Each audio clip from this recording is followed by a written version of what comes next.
እነሆ እንዲህ ከተጮኸብኝ አንድ ዓመት ተቆጠረ። የዛሬ ዓመት ምን ነበረ? አደባባይ ወጥተው የጎዳና አፍጠር ብለው መስቀል አደባባይ ወጥተው ምን አደረጉ?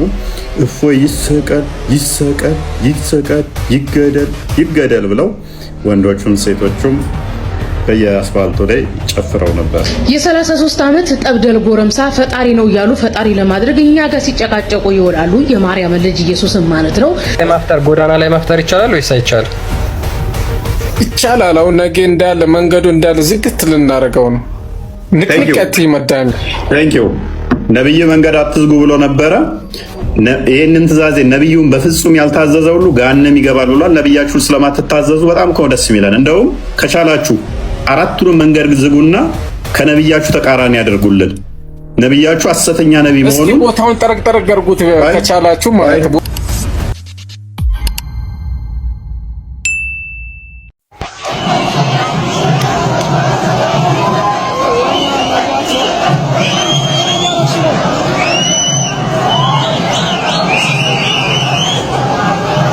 እነሆ እንዲህ ከተጮኸብኝ አንድ ዓመት ተቆጠረ። የዛሬ ዓመት ምን ነበረ? አደባባይ ወጥተው የጎዳና አፍጠር ብለው መስቀል አደባባይ ወጥተው ምን አደረጉ? እፎይ ይሰቀል ይሰቀል ይሰቀል ይገደል ይገደል ብለው ወንዶቹም ሴቶቹም በየአስፋልቱ ላይ ጨፍረው ነበረ እና ያምና አከባበራቸው እፎይ ይገደል ይሰቀል በሚል ነበር። ኖ ጌታ ክብሩን ይውሰድና በቀን ቀን በሳምንት ላይ ሳምንት እንዲሁም ወራትን ተክቶ ዓመት ሞላን። የጎዳና ላይ ኢፍጣር ብለው የሚያከብሩት አሁን ለስድስተኛ ጊዜ ነው። አንድ ላይ ቢወልዱ ገና በደንብ ማይሮጥበት እድሜ ማለት ነው። አንድ በዓል ጨምረዋል ዋብያዎች ማለት ነው። ሀባሾችን ምን ይላሉ መሰላችሁ? መውሊድን ስለሚያከብሩ እነሱ ተሳስተዋል ይላሉ። ኢኖቬሽን ነው፣ ፈጠራ ነው። ፈጠራ ደግሞ ቢዳ ነው። ቢዳም ደግሞ ጥመት ነው። ጥመትም ደግሞ ገሃነም የሚከት ነው ይላሉ። የጎዳና ላይ ኢፍጣርን የፈጠሩት ግን ገና 6ኛው ነው። 5 ዓመቷ ነው መከበር ከጀመረ ማለት ነው። በየዓመቱ የሚያከብሩት አሁን 6ኛ ዓመታቸው ነው ገና። የአምና መፈክር እፎይ ይገደል በሚል ነበር እና ዋብዮቹ ከማናንሼ ነው ሲያዩ ሀባሾቹ መውሊድን ያከብራሉ። ኦርቶዶክሶቹ መስቀል አደባባይ መስቀልን ያከብራሉ። ምንም አደባባይ በዓላት የላቸውም። ከዛ አሰቡና አህመድን ጀበልና አቡበከር እኛስ ታዲያ ከማናንሼ አንድ በዓል ይኖረን አሉ። ኦኬ እንግዲያውስ መስቀል አደባባይ ነው ደም መሻማት አለብን፣ መንገድ መዝጋት አለብን። ሴቱም ወንዱም ተቀይጦ አይቻልም ቢልም ነብያችን ችግር የለውም። እንደገና መንገድ ባትዝጉ ቢልም ነብያችን ችግር የለው። 1400 ዓመት ሞልቶት የለ ኦርቶዶክስን ብቻ ተነሱ ጋር እንፎካከር፣ የነሱን ብቻ እንንጠቅ አሰሉና እነሱ የሚያከብሩት መስቀል አደባባይ። ኦኬ ስለዚህ እሷን መንገድ እንዝጋና መንገዷን ዘግተን እሷን እናክብረው። ደሊላቸው ይሄ ነው። ሌላ ምንም ማስረጃ የላቸው። መንገድ ላይ ተቀመጡ ብላቸዋል ነብያቸው። ሴትና ወንድ በመሀል መንገድ ላይ መሄድ የለባችሁም ብሏቸዋል ነብያቸው። መንገድ ላይ ማፍጠር አይቻልም ብሏቸዋል ሰውየው ነብያቸው ማለት ነው። እነሱ ግን ነብይ አንተ ላሽ በል 1400 ዓመት ሞላ እኮ እና ወንድማቸው የሚለውን አዳምጡት። የጎዳና ላይ ኢፍጣር ትላንትና እንደ ቀልድ ነበር የተጀመረው። ዛሬ የዲናችን አንድ አካል ሆኖ 3ኛ ዒዱ ነው እያከበሩት ነው። 4 ዓመት ሙሉ ቢድዓ ሲፈጠር በቀላሉ ምን ይሆናል ምን አለበት ተሰብስበን ብናፈጥር በተባለ መልካም በሚመስል እሳቤ ተፈጠረ። 1 ዓመት ተካሄደ። ከዛ የጀመሩት ሰዎች ምን ያህል ቢዝነስ እንደሚያስገኝ ብር እንደሚያመጣ ብዙ ስፖንሰሮች እንደሚገኙበት ሲያውቁ ዛሬም ድረስ 4 ዓመታትን አመት ጠብቀው እያከበሩት ይገኛሉ። ትልልቅ ዑለማዎች ፈትዋ ሰጥቷቸዋል። ይህ ነገር ቢድዓ ነው፣ እረፉ፣ አላህን ፍሩ። ነገር ግን ያው ዱንያ ከዲን ጋር ሲቀላቀል ያስቸግራል። ያን ሁሉ ገንዘብ ያን ሁሉ ስፖንሰር ማጣት አልፈለጉም። የዑለሞችን ፈትዋ ወደ ጎን ብሎ ዛሬም ድረስ ኑ ጎዳና ላይ አፍጥሩ፣ ኢድ አክብሩ፣ 3ኛ ኢድ አድርገውት ማለት አለ። የጎዳና ቢድዓ ላይ አንድም መስለሃ የለውም። እነሱ መስለሃ ብለው የሚያነሱት ነጥብ ምንድነው? ኦርቶዶክሶች አብዮት አደባባይ የኛ ነው ይላሉ። ስለዚህ እኛም አብዮት አደባባይ መስቀል አደባባይ የሙስሊሞች ጭምር ሀብት እንደሆነ ወተን እናሳይላሉ። በዚህ ነው እንደምታሳየው ዲን ላይ አዲስ ጭማሪ እየጨመርክ መስቀል አደባባይ የኛ ሆነ አልሆነ ምንድነው የምንጠቀምበት? ምን ወይል እንደሰማችሁት እንግዲህ ዋብዮች ከኦርቶዶክስ ጋር ያላቸውን ፉክክር ማለትም ከማናንሽ የበታችነት ስሜት ከባድ ነው። እናታችሁ አዲስ በዓል ፈጥረዋል። አሁን 6ኛቸው ሊያከብሩ ነው። ይመሻችሁ። ምግብ መብላት አለብህ ከተባል ከአባቴ አፍ ውስጥ ዘ ትጠብቃለህ። ከዛ የበላይ እንደሆነ እስልምና ማለት ነው። ሆዳቸው አምላካቸው ይላቸዋል ክርስትናው። እንደዚህ አይነቶቹን ማለት ነው። ሆዳቸው አምላካቸው ነበራቸው። በቀጥተኛው መንገድ ላይ ናቸው የሚል ደግሞ አለ። እሱን ማየት ትችላለን። እንግዲህ ሱረቱል ፋቲሃ 6ኛው አንቀጽ ላይ ቀጥተኛውን መንገድ ምራን ብሎ ይናገራል ቁርአን። እና አንደኛው እንግዲህ መሐመድ ምንድነው ያለው? በቀጥተኛው መንገድ ላይ የሚሆኑበት ምክንያት ጾማቸውን ተጣድፈው ሲፈቱ ነው ብሎ ይናገራልና ይሄ የምር መለኮታዊነት እንትን ነው መልእክት አለው። እስኪ ሁሴን እስኪ ቶሎ ተጣድፈህ መብላትህ ምኑ ነው በቀጥተኛው መንገድ ላይ የሚያደርገው? በትክክለኛው ሃይማኖት ላይ መሆን ግን እንዴት ነው እንትን የምትለው የሚገልጽልህ? ይኸው እዛች ጋር ምንድነው የሚገልጸው መሰለህ? አሁን የዚህ ቀጥታ ትርጉሙ እኮ ይሁዶች እና ነሳራዎች ጾማቸውን ስለሚያዘገዩ ነው እዛ ጋር የሚገልጸው። እናንተ ጾማችሁን ቆይታችሁ ነው የምትበሉትና ምክንያቱም አሁን ከ7 ሰዓት እስከ ነገ 7 ሰዓት ነው እንትን የምትሉት። እኛ ደግሞ የታዘዝነው ደግሞ እኛ ከሌሊት 10 ሰዓት ጀምሮ ከበላም በኋላ ስለማንበላ እናንተ ደግሞ ስለምትዘገዩ ከዛ ተቃራኒ እንድንሆን ነው። ሌላው ነገር አይደለም። ግን ሁሌም ተቃራኒ ሆናችሁ እስልምናን የሚያስቀኝ ወልድ ያልጅ ነው። ኖ አምላክ ልጅ የለውም። አጋንንት ሐሰተኛ ነው። ቆይ በያንዳምጥ አጋንንት ሐሰተኛ ነው። ኖ አጋንንት ሐሰተኛ አይደለም። ከአጋንንት ጋር ብረት የለንም እኛ። ኖ አጋንንት ወንድሞች አሉን። ምንድነው ሁሌ ተቃራኒ መንፈስ? በገነት መብል መጠጥ የለም። ኖ በገነት በትልቅዬ ሳህን በትልቅዬ ብርጭቆ እንጠጣለን፣ በትልቅዬ ሳህን እንበላለን። በገነት ወሲብ የለም። ኖ በገነት ወሲብ እናደርጋለን። እንትናችን ኢተርናል የሆነ ኢሬክሽን ይኖረናል። ሁሌ ተቃራኒ መሆን ምንድነው እሱ? ላጡ ለነጡ አብሉ፣ ለጠላቶቻችሁ መርቁ፣ ስጡ። ኖ አማኝ ካልሆነ እንዳትሰጡ፣ እንዳታበሉ። ሰው በምግብ ብቻ አይኖርም። ስለዚህ አበላላችሁን አስተካክሉ፣ አትስገቡ። ኖ ትክክለኛ የምትሆኑት ምግቡ ላይ ቶሎ ተጣድፋችሁ ስትበሉ ነው። ሁሌ መቃረን። ማፍጠር ጎዳና ላይ ማፍጠር ይቻላል ወይስ አይቻልም? ይቻላል። አሁን ነገ እንዳለ መንገዱ እንዳለ ዝግት ልናደርገው ነው። ንቅንቀት ይመዳል። ቴንኪው ነብይ መንገድ አትዝጉ ብሎ ነበረ። ይህንን ትእዛዜ ነብዩን በፍጹም ያልታዘዘ ሁሉ ገሃነም ይገባል ብሏል። ነብያችሁን ስለማትታዘዙ በጣም ደስ የሚለን እንደውም ከቻላችሁ 4ቱንም መንገድ ዝጉና ከነብያችሁ ተቃራኒ ያደርጉልን።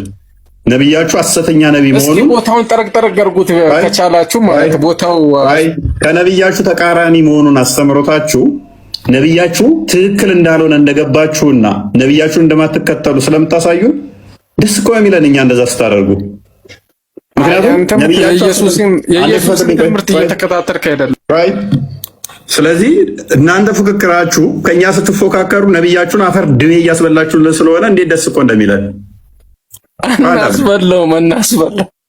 ቆይ ሐዲሱን አንድ ፈስርልን። ይሄን ሐዲስ አይደለም መንገድ መዝጋት መንገድ ላይ እንዳትቀመጥ ነብይ ያዘዋል። እንዴት ታውራለህ? ዳክተር ደግሞ እያመለከ ደግሞ ታውራለህ።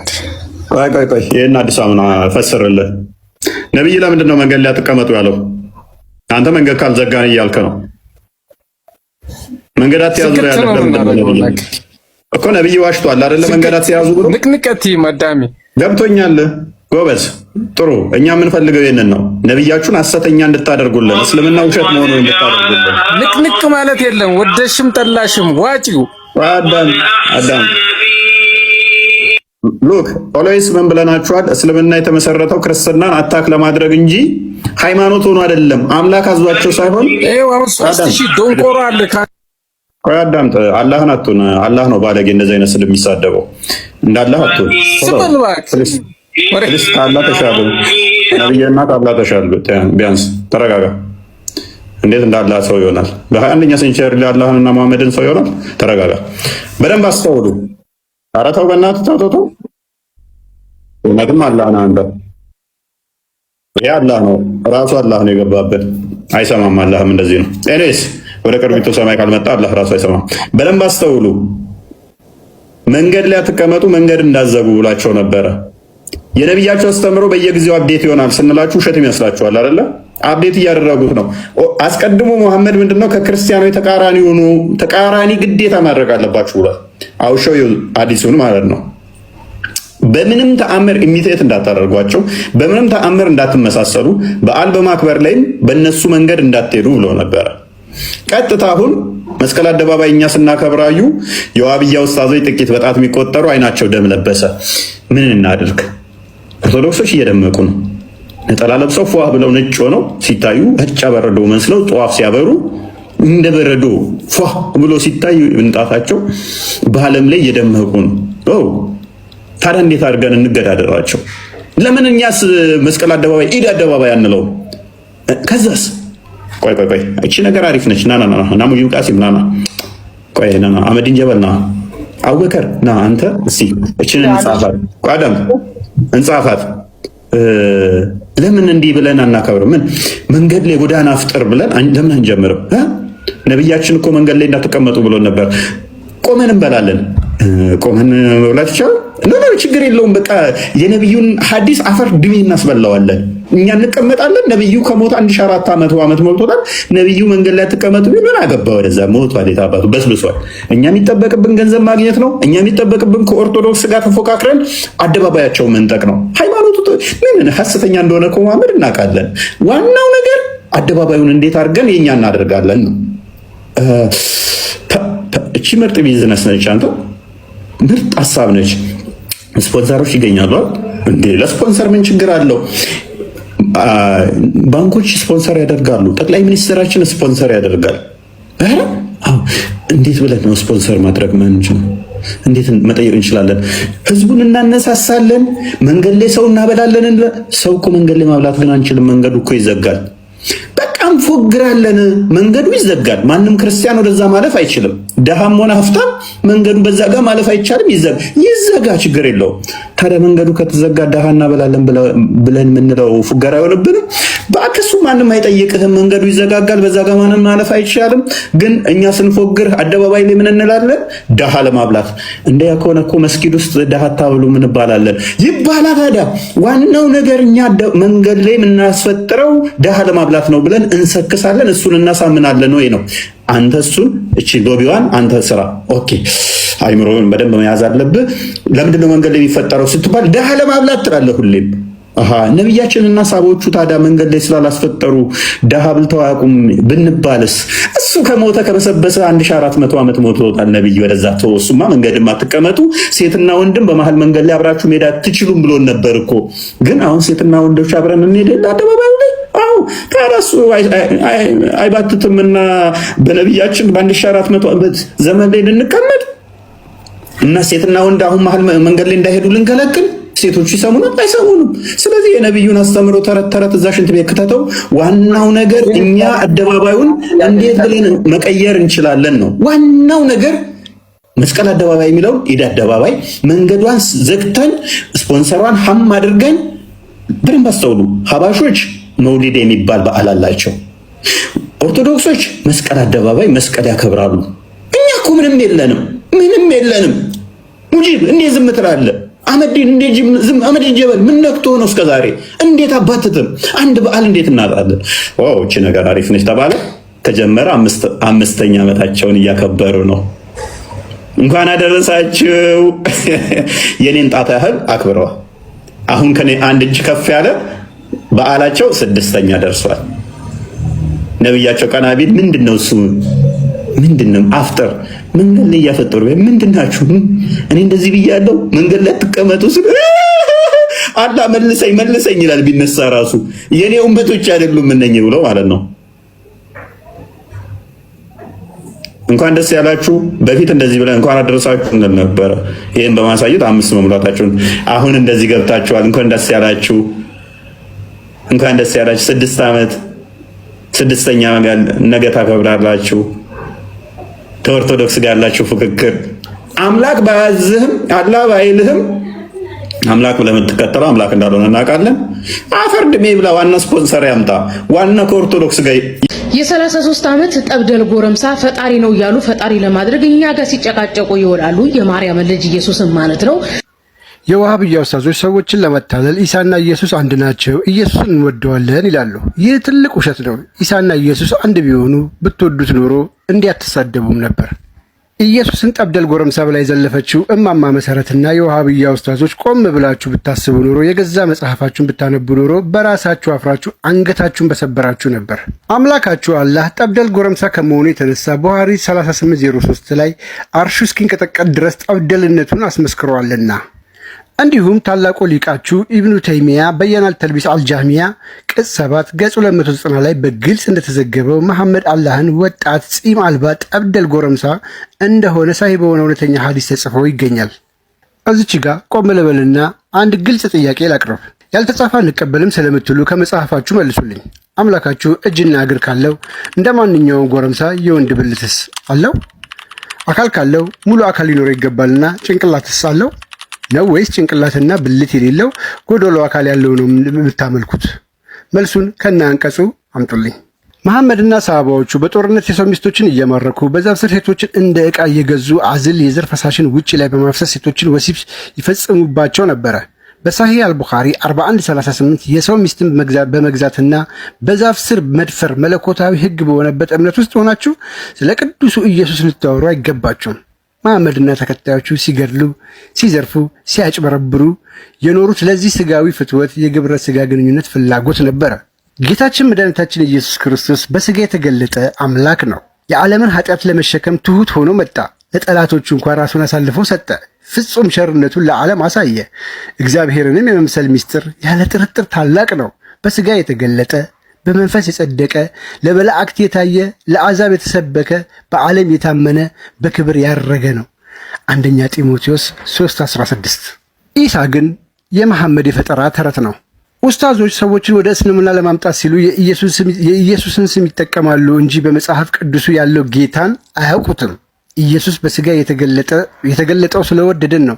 የእናንተ አምላክ ግን ለገሃነም እሳት ግድ የለኝም የሚል ጨካኝ ነው። ሙስናድ አህመድ 27555። ማሳሰቢያ፣ ያለ እውቀት ፈትዋ የሰጠ ሰው ነፍስ እንደገደለ ይቆጠራል ይላል ሐዲሳችሁ። እኔም እውቀት ያለ ሰው እንዲመልስልኝ እጠይቃለሁ። ሊቅ ሼኹል ኢስላም ኢብኑ ተይሚያ አላህ ጺም አልባ ጎረምሳ ጠብደል ነው የሚለው ሐዲሱ ሰሒህ ነው። አላህ አካል፣ እጅ፣ እግር፣ አይን አለው ብላችሁ በቁመት ሊትራሊ ካመናችሁ ይህ ጎረምሳ የተባለው አካል እንደ ማንኛውም ወንድ ሙሉ አካል አለው ወይስ የለውም? ጥያቄ ግልጽ ነው። አላህ የወንድ ብልት አለው ወይስ የለውም? አላህ ጭንቅላት አለው ወይስ የለውም? አሁን እውቀት ካላችሁ ከመጽሐፋችሁ ማስረጃ አምጡ። አናውቅም ካላችሁ አላህን ጎረምሳና አካል አለው እያላችሁ በመሳል ያለ እውቀት ፈትዋ እየሰጣችሁና ነፍስ እየገደላችሁ መሆኑን እመኑ። ያቺ ኢየሱስን ጎረምሳ ስትል የተሳደበችው ወይ የዘለፈችው እማማ መሰረት መጀመሪያ የገዛ አምላኳ ጠብደል ጎረምሳ ብልት አልባ ጭንቅላት አልባ መሆኑን መጀመሪያ ታጥና። እኛ የምናመልከው ኢየሱስ በመጽሐፍ ቅዱስ በስጋ የተገለጠ አምላክ ነው። እርሱ ፍጹም ቅዱስ፣ ፍጹም ቸር፣ ፍጹም ትሁት ነው።